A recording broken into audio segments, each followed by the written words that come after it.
शुक्लाम्बरधरं विष्णुं शशिवर्णं चतुर्भुजं प्रसन्नवदनं ध्यायेत् सर्वविघ्नोपशान्तये। व्यासं वसिष्ठनप्तारं शक्तेः पौत्रमकल्मषम्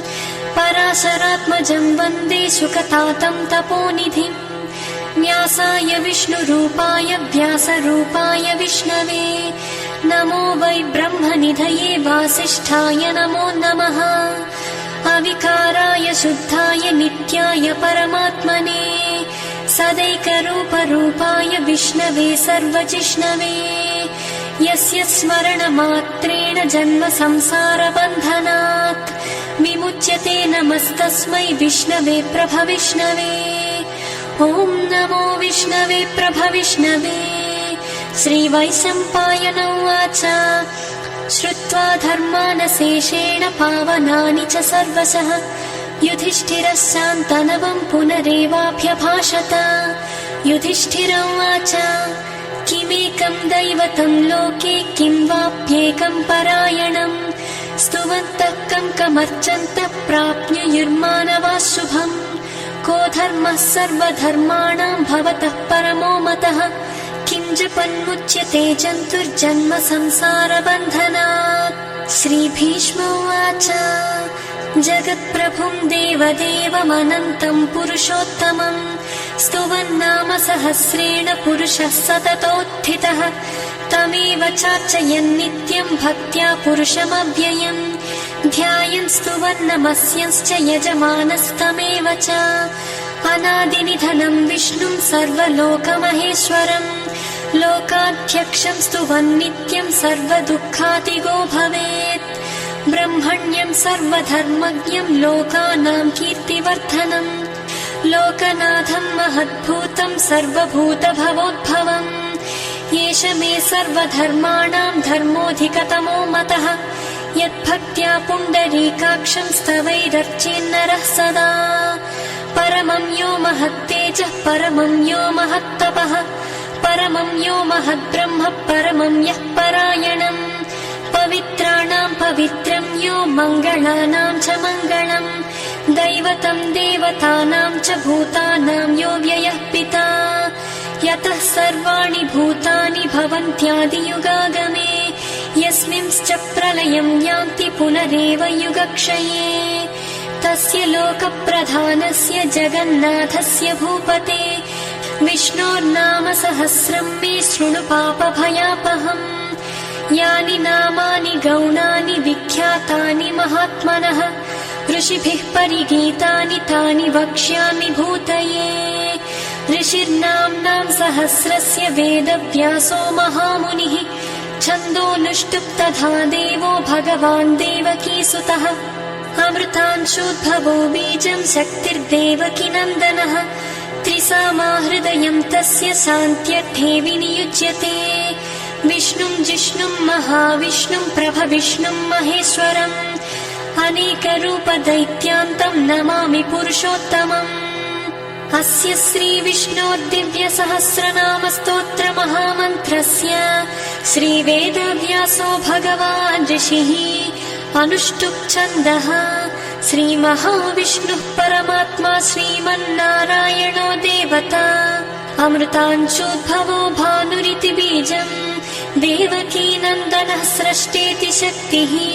उद्भवः क्षोभणो देव इति परमो मन्त्रः। शङ्खभृन्नन्दकी चक्रीति कीलकम्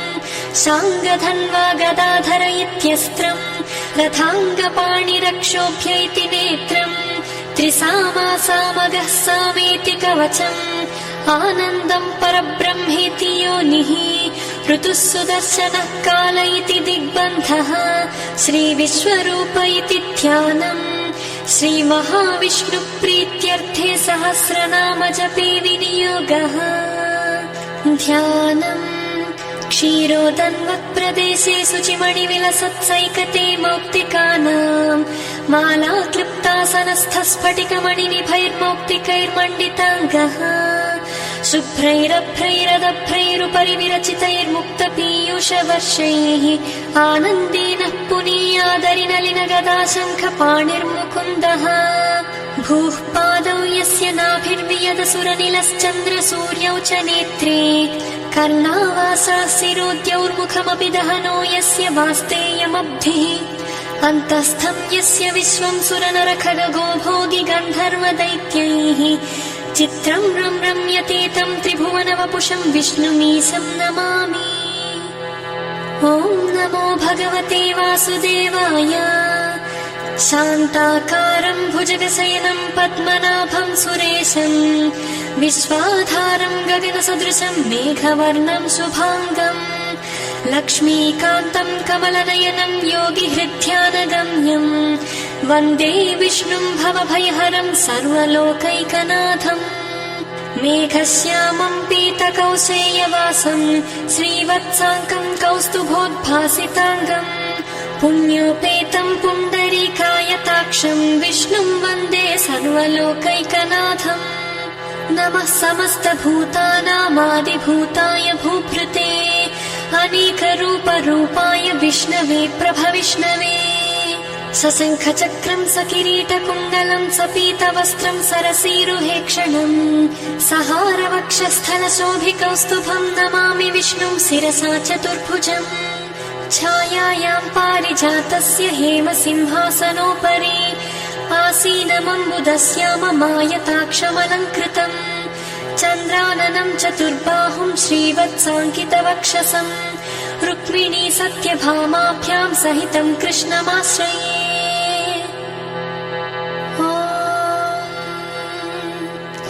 विश्वं विष्णुर्वषट्कारो भूतभव्यभवत्प्रभुः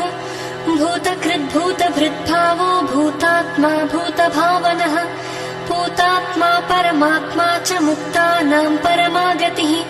अव्ययः पुरुषः साक्षी क्षेत्रज्ञोऽक्षर एव च योगो योगविदां नेता प्रधानपुरुषेश्वरः नारसिंहवपुः श्रीमान् केशवः पुरुषोत्तमः सर्वशिवस्थाणुः भूतादिर्निधिरव्ययः सम्भवो भावनो भर्ता प्रभवः प्रभुरीश्वरः स्वयंभूशम्भुरादित्यः पुष्कराक्षो महास्वनः अनादिनिधनो धाता विधाता धातुरुत्तमः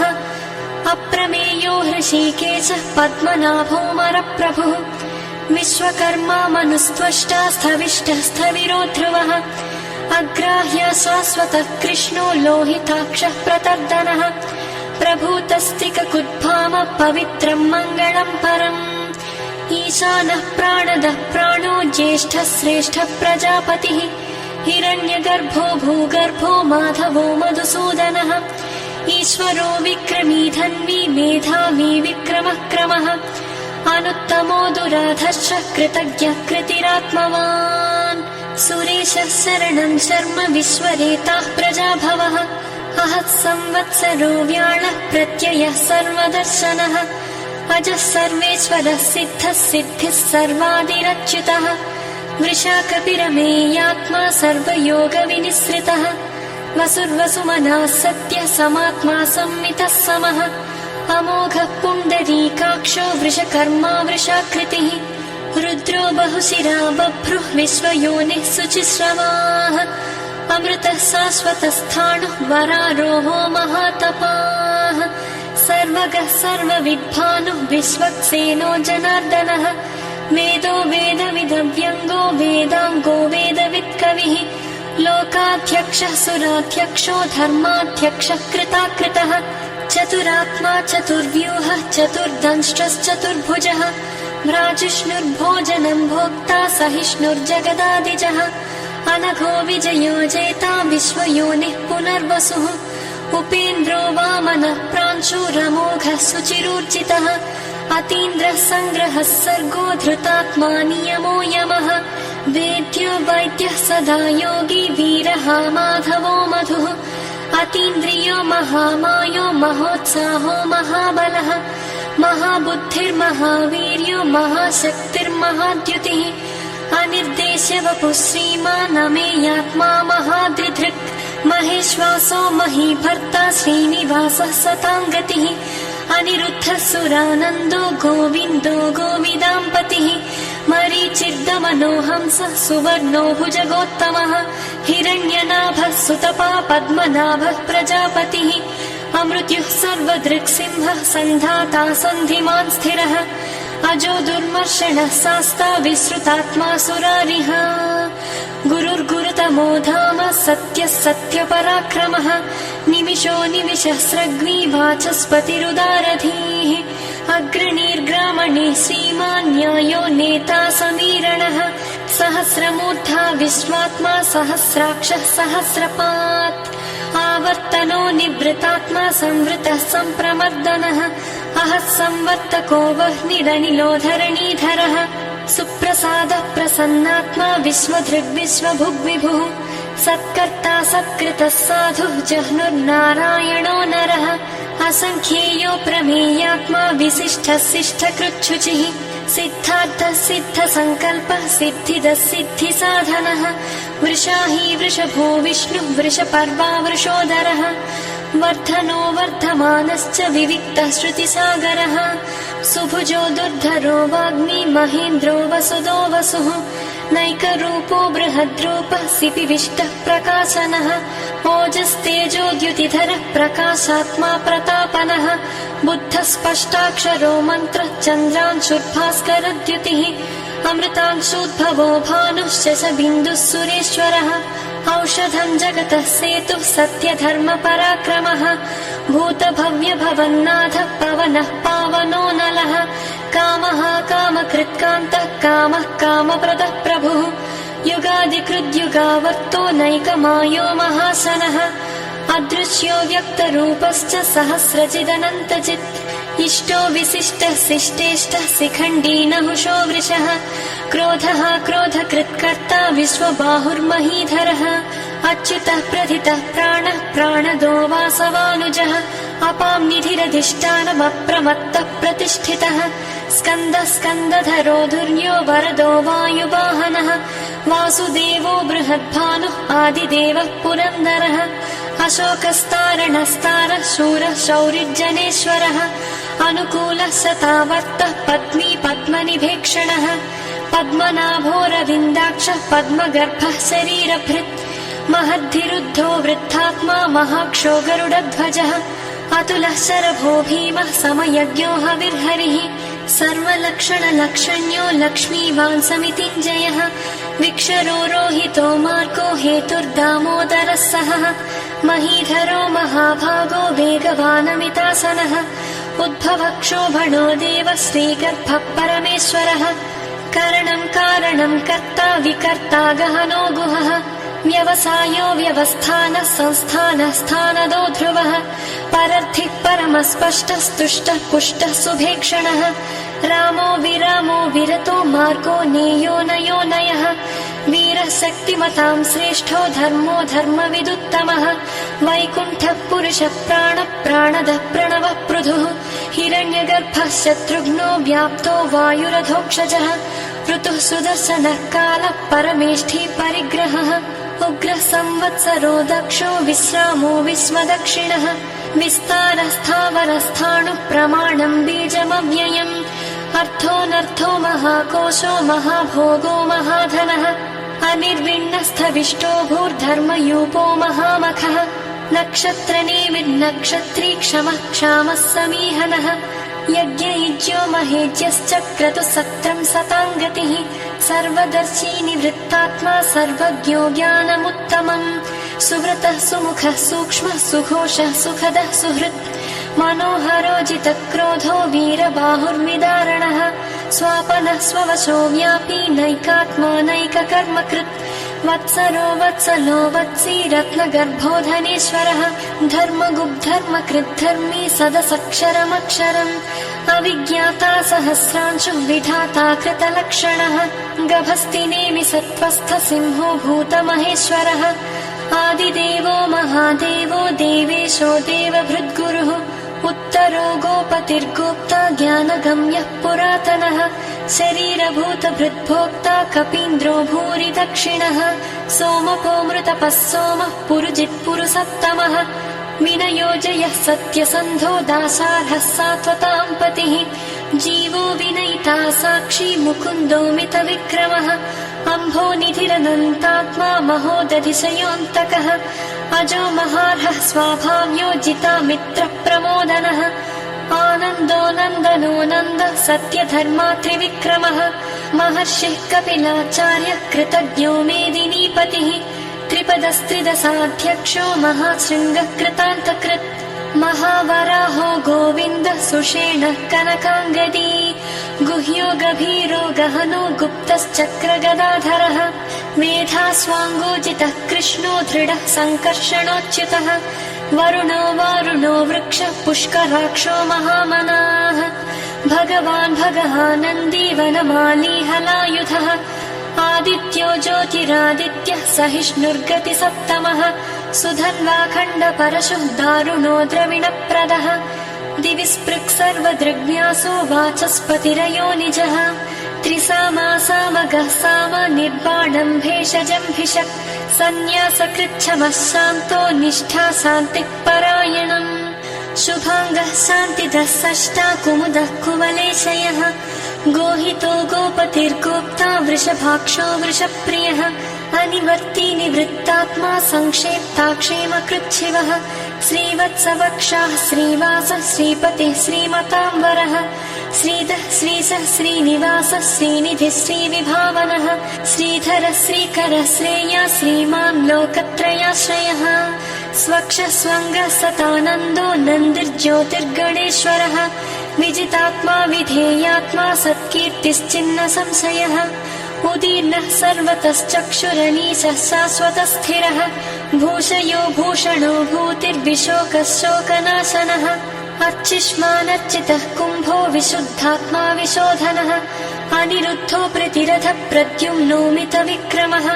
कालनेमिनिहावीरः शौरिः सूरजनेश्वरः त्रिलोकात्मा त्रिलोकेशः केशवः केशिहा हरिः कामदेवः कामपालः कामी कान्तकृतागमः अनिर्देश्य वपुर्विष्णुः वीरोऽनन्तो धनञ्जयः ब्रह्मण्यो ब्रह्मकृत् ब्रह्मा ब्रह्मा ब्रह्मविवर्धनः ब्रह्मविद्ब्राह्मणो ब्रह्मी ब्रह्मज्ञो ब्राह्मणप्रियः महाक्रमो महाकर्मा महातेजा महोरगः महाक्रतुर्महायज्वा महायज्ञो महाहविः स्तव्यस्तव प्रियः स्तोत्रं स्तुतिः स्तोतारणप्रियः पूर्णः पूरयिता पुण्यः पुण्यकीर्तिरनामयः मनोजवस्थितकरो वसुरेता वसुप्रदः वसुप्रदो वासुदेवो वसुर्वसुमनाहविः सत्कृतिः सत्कृतिः सत्ता सद्भूतिः सत्परायणः शूरसेनो यदुश्रेष्ठः सन्निवासः सुयामुनः भूतावासो वासुदेवः सर्वासु निलयो नलः दर्पः दर्पदो दृप्तो दुर्धरोधापराजितः विश्वमूर्तिर्महामूर्तिः दीप्तमूर्तिरमूर्तिमान् अनेकमूर्तिरव्यक्तः शतमूर्तिः शताननः एकोनैकः स वः कः किं यत्तत्पदमनुत्तमम् लोकबन्धुर्लोकनाथो माधवो भक्तवत्सलः सुवर्णवर्णो हेमाङ्गो भराङ्गश्चन्दनाङ्गदी वीरः विषमः शून्यो घृतासीरचलश्चलः अमानी मानदो मान्यो लोकस्वामी त्रिलोकधृत् सुमेधा मेधजो धन्यः सत्यमेधाधराधरः तेजो वृषोद्युतिधरः सर्वशस्त्रभृताम्बरः प्रग्रहो निग्रहो व्यग्रो नैकशृङ्गो गदाग्रजः चतुर्मूर्तिश्चतुर्बाहुः चतुर्व्यूहश्चतुर्गतिः चतुरात्मा चतुर्भावः चतुर्वेदविदेकपात् समावर्तो निवृत्तात्मा दुर्जयो दुरतिक्रमः दुर्लभो दुर्गमो दुर्गो दुरावासो दुरारिः शुभाङ्गो लोकसारङ्गः सुतन्तुस्तन्तुवर्धनः इन्द्रकर्मा महाकर्मा कृतकर्मा कृतागमः उद्भवः सुन्दरः सुन्दो रत्ननाभः सुलोचनः अर्को वाजसनः शृङ्गी जयन्तः सर्वविजयी सुवर्णबिन्दुरक्षोभ्य सर्ववागीश्वरेश्वरः महाह्रदो महागर्तो महाभूतो महानिधिः कुमुदः कुन्दरः कुन्दः पर्जन्यः पावनो निलः अमृताशो मृतवपुः सर्वज्ञः सर्वतोमुखः सुलभः सुव्रतः सिद्धः शत्रुजित् शत्रुतापनः न्यग्रोधोदुम्बरो स्वत्थच्चाणूरान्ध्रनिषूदनः सहस्रार्चिः सप्तजिह्वा सप्तैधा सप्तवाहनः अमूर्तिरनघो चिन्त्यो भयकृद्भयनाशनः अणुर्बृहत्कृशस्थूलो गुणभृन्निर्गुणो महान् अधृतस्वधृतस्वास्य प्राग्वंशो वंशवर्धनः भारभृत्कथितो योगी योगीशः सर्वकामदः आश्रमः श्रवणः क्षामः सुवर्णो वायुवाहनः धनुर्धरो धनुर्वेदो दण्डो दमयिता दमः अपराजितः सर्वसहो नियन्ता नियमो यमः सत्त्ववान् सात्विकः सत्यः सत्यधर्मपरायणः अभिप्रायः प्रियार्होर्हः प्रियकृत्प्रीतिवर्धनः विहाय सगतिर्ज्योतिः सुरुचिः हुत भुग्विभुः रविर्विरोचनः सूर्यः सविता रविलोचनः अनन्तो हुत भुग्भोक्ता सुखदो नैकदोऽग्रजः अनिर्विण्णः सदामर्षि लोकाधिष्ठानमद्भुतः सनात् सनातनतमः कपिलः कपिरव्ययः स्वस्तिदः स्वस्तिकृत् स्वस्ति स्वस्ति भुक् स्वस्ति दक्षिणः अरौद्रः कुण्डली चक्री विक्रम्योर्जितशासनः शब्दातिगः शब्दसः शिशिरः सर्वरीकरः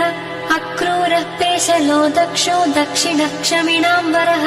विद्वत्तमो वीतभयः पुण्यश्रवणकीर्तनः उत्तारणो दुष्कृतिः पुण्यो दुःस्वप्ननाशनः वीरः रक्षणः सन्तो जीवनः पर्यवस्थितः अनन्तरूपोऽनन्तश्रीजितमन्युर्भयापहः चतुरश्रो गभीरात्मा विदिशो व्यादिशो दिशः अनादिर्भूर्भुवो लक्ष्मी सुवीरो रुचिराङ्गदः जननो जनजन्मादिः भीमो भीमपराक्रमः आधारनिलयो धाता पुष्पहासः प्रजागरः ऊर्ध्वगः सत्पथाचारः प्राणदः प्रणवप्पणः प्रमाणं प्राणनिलयः प्राणधृत् प्राणजीवनः तत्त्वं तत्त्वविदेकात्मा जन्म मृत्युजरातिगः भूर्भुवः स्वस्तरुस्तारः सविता प्रपितामहः यज्ञो यज्ञपतिर्यज्वा यज्ञाङ्गो यज्ञवाहनः यज्ञभृत् यज्ञकृत् यज्ञी यज्ञभुक् यज्ञसाधनः यज्ञान्तकृत् यज्ञगुह्यमन्नमन्नादयेव च आत्मयोनिः स्वयं जातो वैखानः सामगायनः देवकीनन्दनः स्रष्टा क्षितीशः पापनाशनः शङ्खभृन्नन्दकी चक्री साङ्गधन्वा गदाधरः रथाङ्गपाणिरक्षोभ्यः सर्वप्रहरणायुधः सर्वप्रहरणायुध ॐ नम इति वनमाली गदी साङ्गी शङ्खी चक्री च नन्दकी श्रीमान् नारायणो विष्णुः वासुदेवोऽभिरक्षतु वनमाली गदी साङ्गी शङ्खी चक्री च नन्दकी श्रीमान् नारायणो विष्णुः वासुदेवोऽभिरक्षतु वनमाली गदी साङ्गी शङ्खी चक्री च नन्दकी श्रीमान् नारायणो विष्णुः वासुदेवोऽभिरक्षतु इतीदं कीर्तनीयस्य केशवस्य महात्मनः नाम्नां सहस्रं दिव्यानामशेषेण प्रकीर्तितम् य इदं शृणुयान् नित्यं यश्चापि परिकीर्तयेत् नाशुभं प्राप्नुयात् किञ्चित् सोमुद्रेह च मानवः वेदान्तगो ब्राह्मणः स्यात् क्षत्रियो विजयी भवेत् वैश्यो धनसमृद्धः स्यात् शूद्रः सुखमवाप्नुयात् धर्मार्थी प्राप्नुयात् धर्ममर्थार्थी चार्थमाप्नुयात् कामानवाप्नुयात् कामी प्रजार्थी प्राप्नुयात् प्रजाम् भक्तिमान्यः सदोत्थाय शुचिस्तद्गतमानसः सहस्रं वासुदेवस्य नाम्नामेतत् प्रकीर्तयेत् यशः प्राप्नोति विपुलं ज्ञाति प्राधान्यमेव च अचलां श्रियमाप्नोति श्रेयः प्राप्नोत्यनुत्तमम् न भयं क्वचिदाप्नोति वीर्यं तेजश्च विन्दति भवत्यरोगो द्युतिमान् बलरूपगुणान्वितः रोगार्तो मुच्यते रोगात् बद्धो मुच्येत बन्धनात् भयान्मुच्येत भीतस्तु मुच्येत्तापन्नापदः दुर्गाण्यतितरत्यासु पुरुषः पुरुषोत्तमम् स्तुवन्नाम सहस्रेण नित्यम् भक्तिसमन्वितः वासुदेवाश्रयो मर्त्यो वासुदेवपरायणः सर्वपापविशुद्धात्मा याति ब्रह्म सनातनम् न वासुदेव भक्तानामशुभम् विद्यते क्वचित् जन्म मृत्युजरा व्याधि भयम् नैवोपजायते इमं स्तवमधीयानः श्रद्धा भक्तिसमन्वितः युज्येतात्मसुखक्षान्ति श्रीधृतिस्मृतिकीर्तिभिः न क्रोधो न च मात्सर्यम् न लोभो नाशुभामतिः भवन्ति कृतपुण्यानाम् भक्तानाम् पुरुषोत्तमे द्यौः सचन्द्रार्कनक्षत्राकम् दिशो भूर्महोदधिः वासुदेवस्य वीर्येण विधृतानि महात्मनः ससुरासुरगन्धर्वम् स यक्षोरगराक्षसम् जगद्वसे वर्ततेदम् कृष्णस्य सचराचरम् इन्द्रियाणि मनोबुद्धिः सत्त्वम् तेजो बलम् धृतिः वासुदेवात्मकान्याहुः क्षेत्रम् क्षेत्रज्ञ एव च सर्वागमानामाचारः प्रथमम् परिकल्प्यते आचारप्रभवो धर्मो धर्मस्य प्रभुरच्युतः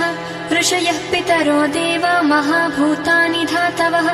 जङ्गमाजङ्गमम् चेदम् जगन्नारायणोद्भवम् योगो ज्ञानम् तथा साङ्ख्यम् विद्याः शिल्पादिकर्म च वेदाः शास्त्राणि विज्ञानमेतत् सर्वम् जनार्दनात् एको विष्णुर्महद्भूतम् पृथग्भूतान्यनेकशः त्रीन् लोकान् व्याप्य भूतात्मा भुङ्क्ते विश्वभुगव्ययः इमं स्तवम् भगवतो विष्णोर्व्यासेन कीर्तितम्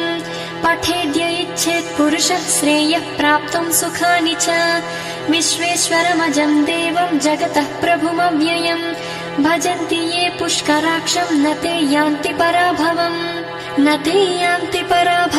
ॐ नमः इति अर्जुन उवाच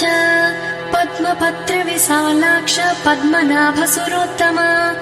भक्तानामनुरक्तानाम् त्राता भव जनार्दन श्रीभगवानुवाच यो माम् नाम सहस्रेण स्तोतुमिच्छति पाण्डव सोऽहमेकेन श्लोकेन स्तुत एव न संशयः ॐ नमः इति व्यास उवाच वासनाद्वासुदेवस्य वासितम् भुवनत्रयम् सर्वभूतनिवासोऽसि वासुदेव नमोऽस्तु ते श्रीवासुदेव नमोऽस्तु ॐ नमः इति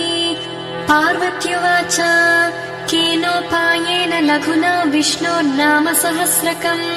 पठ्यते पण्डितैर्नित्यम् श्रोतुमिच्छाम्यहम् प्रभो ईश्वर उवाच श्रीराम राम रामेति रमे रामे मनोरमे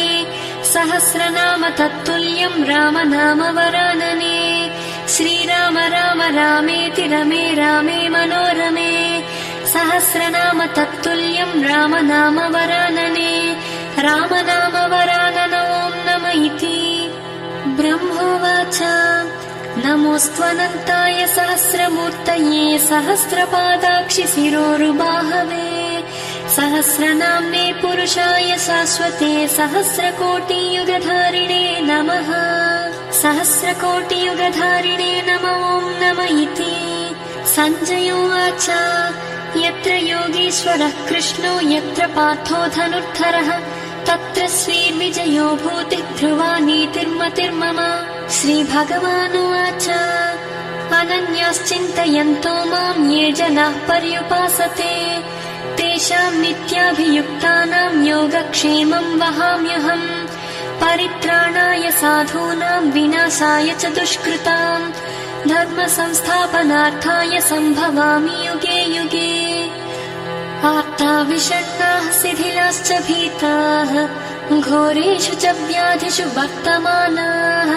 सङ्कीर्त्य नारायण शब्दमात्रम् विमुक्तदुःखाः सुखिनो भवन्ति कायेन वाचा मनसेन्द्रियैर्वा बुद्ध्यात्मना वा प्रकृते स्वभावात् करोमि यद्यत् सकलम् परस्मै नारायणायेति समर्पयामि।